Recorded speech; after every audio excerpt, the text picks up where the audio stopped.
Something about this just seems different.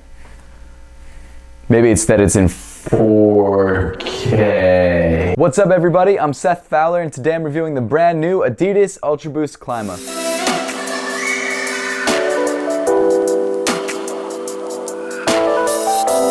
Thanks so much for tuning in today for this brand new 4K video. Make sure to subscribe down below if you haven't yet and want to see more reviews just like this one. Also make sure to give me a follow on Instagram and on Twitter at @RealSethFowler. But with all that out of the way, let's get into it. I recently decided to switch over from my Canon 70D, which I'd been using for years and pretty much used for everything, to a brand new Sony a7 III. As you can tell, the image quality is way better and you can probably see all my little pimples and zits and whatever else is going wrong with my face. But this video obviously isn't about the brand new camera setup, no matter how dope I actually think that it is. Today we're talking about a shoe that was inspired by the Adidas Clima line, and I guess in some ways it is sort of a collaboration in that the Adidas design team is taking the marquee feature from one sneaker and bringing it over to another. It's funny though, because they're not even using the same materials or technologies on either sneaker. The only real similarity between the two shoes is the design intent, which obviously is to keep your foot cool. So without further ado, here it is, the Adidas Ultra Boost Clima.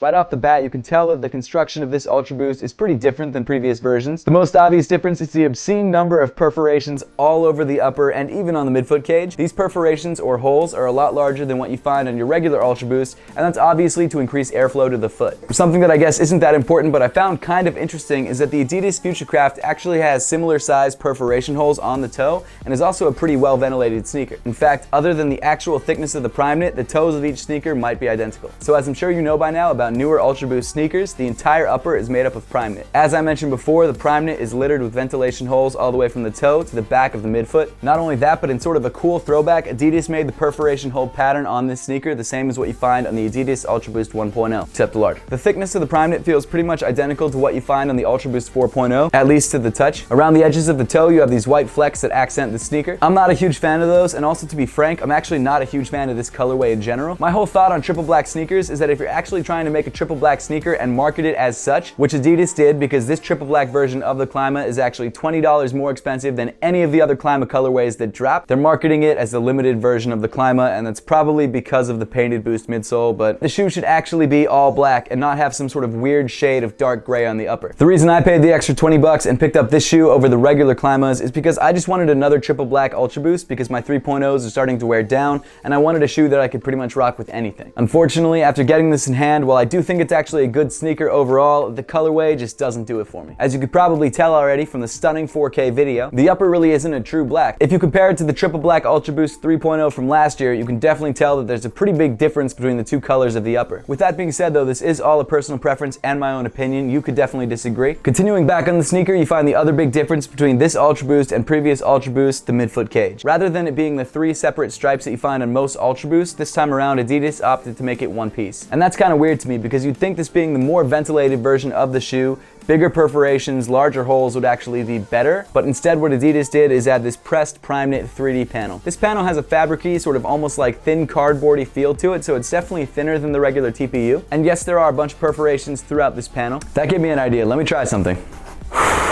Honestly, I really can't feel much air coming through these holes. I was definitely confused at first by the weird sort of change up in materials, but the more I thought about it, the more it just makes sense. It fits within the design language. I guess it is in some ways a thinner material than the TPU, so it should be lighter and might make your foot sweat less, I guess. But honestly, I think the main reason is purely aesthetic. I think they're trying to create a shoe that looks like a well-ventilated sneaker, and even though it's not really gonna make much of a difference, I don't think it'll hurt overall. To be honest, if they really wanted to make the midfoot a little bit more ventilated, they should have just gotten rid of the cage altogether. They have plenty of shoes with laces that don't have a midfoot cage, and it's just really another piece of material sitting on top of the upper. No midfoot cage means more air getting to the ventilation holes in the midfoot of the shoe, meaning your feet get less sweaty. I definitely overthought that whole thing, but I guess it is what it is. Moving up the shoe, you have flat black laces weaving through through the midfoot cage. At the end of the laces, you have white lace tips, and at the top of the tongue, you have a slightly tighter knit Primeknit with the Adidas 3 stripes logo. Inside the shoe, you've got your standard, pretty well padded Ultra Boost sock liner in black. You've also got a black insole with that bubbly Boost text in white. As for fit, the Ultra Boost Clima fits just like any other Ultra Boost, which for me is true to size. I would definitely suggest going with your regular size in Ultra Boost. Some people like to size up, some people like to size down. This won't be any different. If you've never tried on a pair of Ultra Boost, I don't think it would hurt to try on a pair first to make sure the sizing is right for you. Since we're talking about fit, I think it's an appropriate time to talk about the million-dollar question: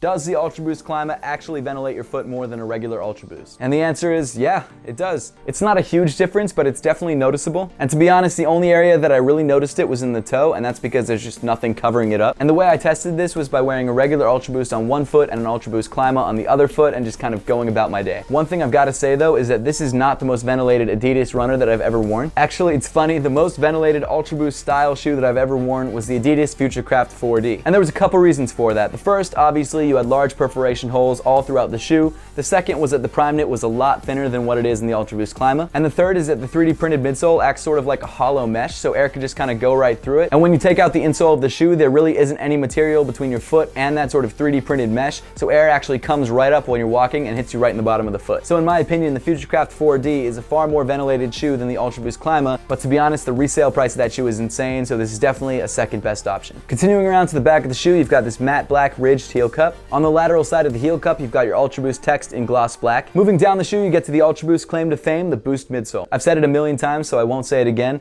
You guys know what I think about this midsole. You guys know how great it is. Just try it if you haven't. Obviously, the main difference between this Clima and the other Clima colorways is that the Boost midsole on this shoe is painted. It's really nothing new. If you like it, you like it. If you don't, you don't. It's just kind of there. And finally, moving to the bottom of the shoe, you've got your black Continental outsole. Overall, the Adidas Ultra Boost Clima is a more ventilated version of the regular Ultra Boost. Comfort-wise, it's pretty much exactly the same. The Boost midsole is insanely comfortable and the Primeknit upper is very soft. The one difference obviously is the ventilation, and if that's something you feel like you need, then maybe this is a good way to go. The all white colorway is definitely a great shoe when it comes to the summer. However, this triple black colorway is not really my thing, and I definitely don't think it's worth the extra 20 bucks. Also, just putting it out there, I don't really like the way this midfoot cage looks either.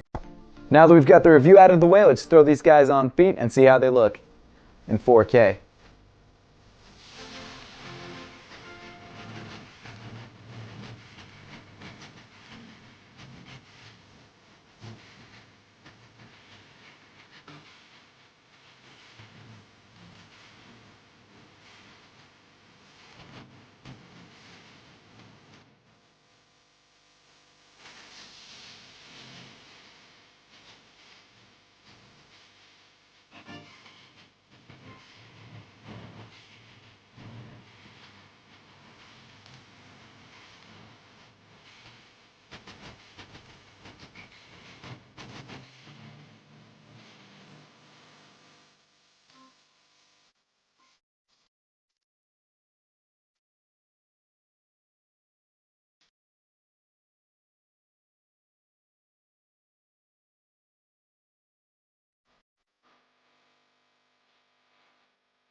I'd love to hear your thoughts on the Ultra Boost Clima and whether you're planning to grab a pair for yourself, so make sure to leave those comments in the comment section down below. And as always, thank you so much for watching. Please make sure to give this video a big thumbs up if you liked it, subscribe if you haven't yet, and I'll see you all in the next one.